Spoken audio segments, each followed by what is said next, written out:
Now imagine you know all this in great detail, what power that gives you. Form is information. Change the information, you change the form if you can get the original form to decode that information. In other words, you transmit it on the right frequency.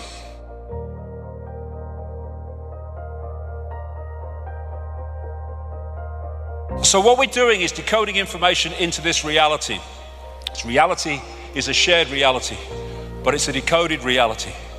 And it's operating in our heads, decoding information. And how we decode it depends upon our perceptions of reality. So this matrix scene is absolutely spot on. This isn't real. What is real? How do you define real? If you're talking about what you can feel, what you can smell, taste, and see, then real is simply electrical signals interpreted by your brain. Now, this is an example of how information is carried by everything and how we impact upon information as we interact with this virtual reality universe. Dr. Emoto, the great man from Japan, who I co-wrote a book with in Japanese some years ago, because what he did was he took water, put it into little containers, and he would apply to that water sounds or words, and then he would freeze it very quickly. I've been to his place in Tokyo where he did it, and then he would photograph the water crystals in that water, and the difference in the crystals corresponding with what the water came into contact with is absolutely fantastic. This water had love and thanks written on the side of it. Beautiful, geometrically beautiful, harmony, natural order. This had hate, I want to kill you on it. Look at it. And people say, well, how does that work whether you put words on water and that happens? Simple. The words written are merely the holographic expression of waveform information.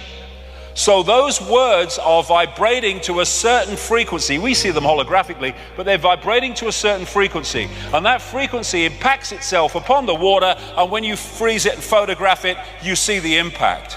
I'm speaking now. People think I'm speaking words. I'm not really speaking words. I am creating information fields with my vocal cords, and between me and you, there is no words. The words only come when you decode the information field that I'm sending out, and vice versa when you speak to me, when anyone speaks to anybody. It's all frequency. And so, love and appreciation. You make me sick, I want to kill you. Heavy metal music. This is why this can have a massively detrimental impact on people, because we are energy fields. Let's look at the auric field, it's photographable. This is polluted river water. Look at it.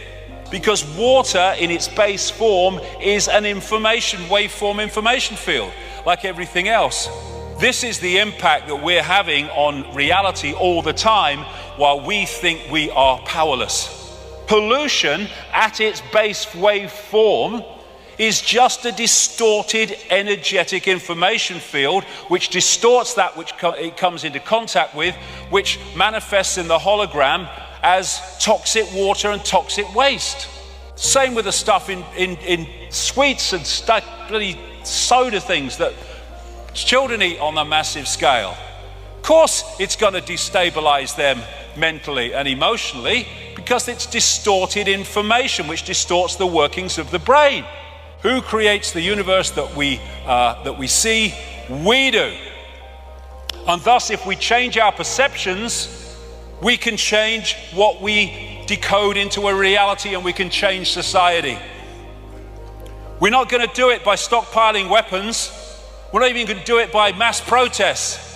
We're going to be doing it by creating a different reality, by coming from a different perception of what reality is.